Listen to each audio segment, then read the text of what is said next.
China's debt, a noose or opportunity for poor nations. Among the world's largest economies, the United States holds the top position, followed by China in second place, Japan in third, and Germany in fourth. Observing China's rapid progress, economic experts have already predicted that China could become the world's largest economy in the near future. China is the largest producer of goods and exporter of merchandise in the world. It also boasts the second largest consumer market, growing at an unprecedented rate. China is both the largest consumer of various goods and the recipient of almost half of the global metal production. In the journey of China's development, a significant aspect is that it has also become the world's largest bilateral lender for developing countries. Criticism has long been directed at China, alleging that the conditions it imposes on loans to poor nations can lead them into severe difficulties in repaying the debt, and China can use the debt as leverage against those countries. According to a report by the news agency AP, Pakistan, Kenya, Zambia, Laos, and Mongolia, along with several other countries, are among the dozen nations with the highest debt owed to China. To meet the repayment of this debt, they are utilizing a significantly higher portion of their tax revenue than usual. Meanwhile, they need this money to keep their schools running, provide electricity, food, and fuel in their countries. Consequently, this debt is depleting their foreign exchange reserves, which these countries only use to service the interest on their debts.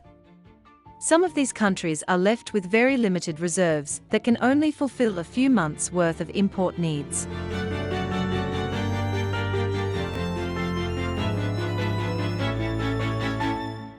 China's hesitation and extreme secrecy in forgiving this debt raises questions about the exact amount and conditions of the loans it has provided, thus preventing other major lenders from stepping in and assisting indebted nations.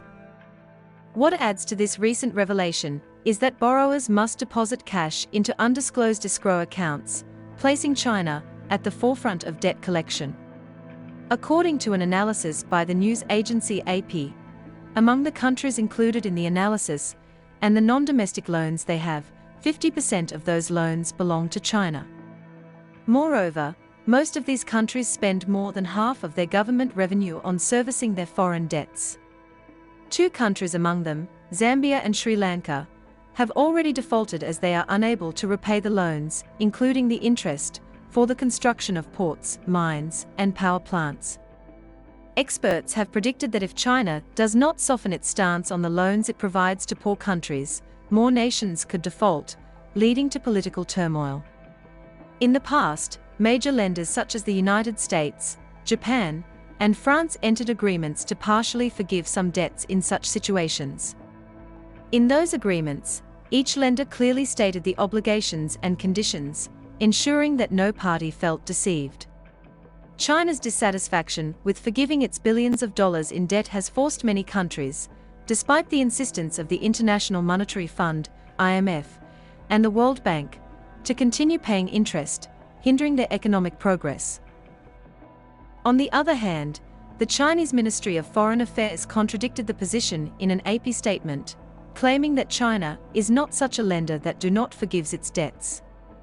It referred to its previous statements, which had accused the Federal Reserve.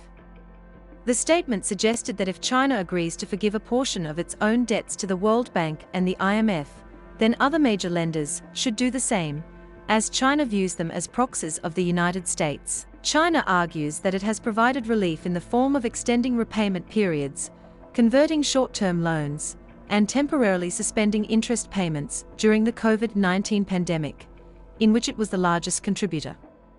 It also claims to have forgiven 23 interest-free loans to African countries. On the other hand, Beijing has initiated a series of hidden loans, which has increased ambiguity and mistrust.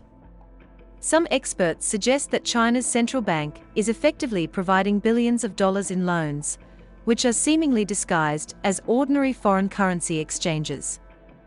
Under this mechanism, countries can borrow funds, primarily in currencies widely used for their non-domestic reserves, to temporarily offset a decrease in those reserves. These loans are for temporary use and have a duration of a few months.